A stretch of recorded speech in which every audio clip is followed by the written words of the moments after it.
Today's question is, what is the meaning of "I believe, help my unbelief" in Mark chapter 9, verse 24? In this video, I'll answer that question from a biblical perspective. Then afterwards, as always, I'll share some helpful resources, so stick around until the end.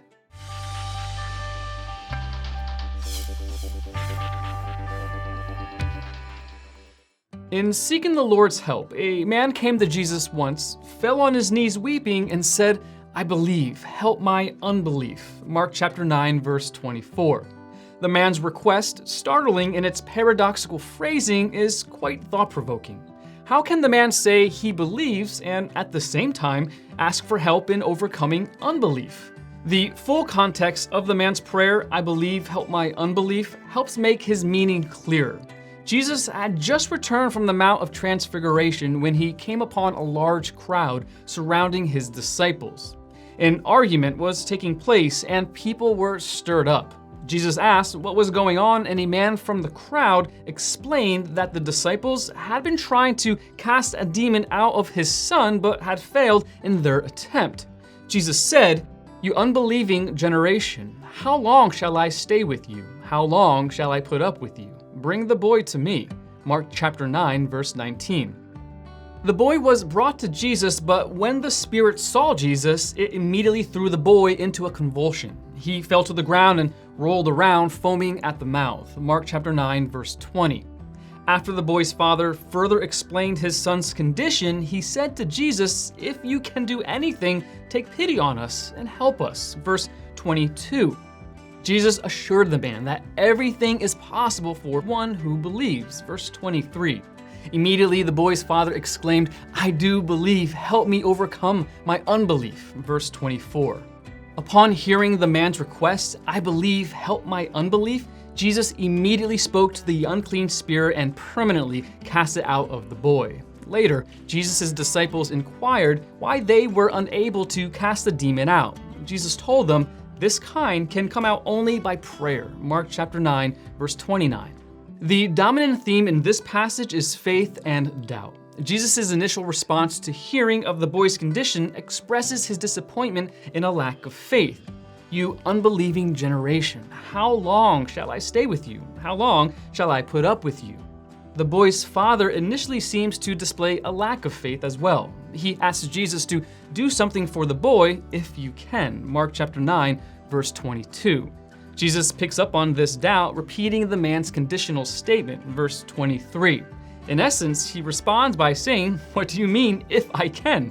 He goes on to assure the man that anything is possible if he has faith.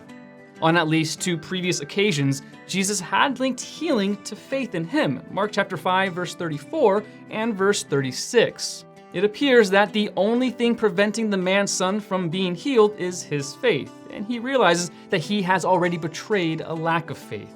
He wants to express faith, but at the same time be genuine. So he says, "I do believe, help me overcome my unbelief." Verse 24. In essence, he says, "My faith is far from perfect. I may not have enough faith. If my faith is not enough, please help me to have enough." The CEV puts it like this: "I do have faith. Please help me to have even more." Jesus is pleased with this response and heals the boy. Most Christians can identify with this man from time to time. It is the acknowledgement of our inadequacy that allows God to work in our lives. This is true at the point of salvation. Salvation comes to inadequate sinners who realize their need and ask for forgiveness. It is impossible for righteous people to be saved. See Luke chapter 18, verses 9 through 14. In the same way, Christians know what the Bible says, and we do trust God to take care of and direct our lives. But sometimes we are faced with something that seems to overpower our faith. We don't seem to have enough faith to follow Him in that moment, so we ask for more faith.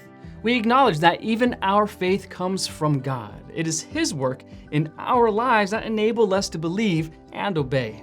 As always, we can ask for what we need. When we doubt, we can ask for more faith.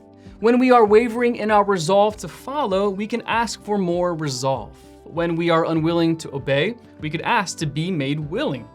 An unbeliever has no interest in having more faith or being made willing to obey. The believer knows that his faith and obedience are always deficient, and he will frequently ask God to enable him to live the life that pleases God. If left to our own strength and our own faith, we would never make it. I believe, help my unbelief is at once a statement of faith and an admission that our faith is far from perfect.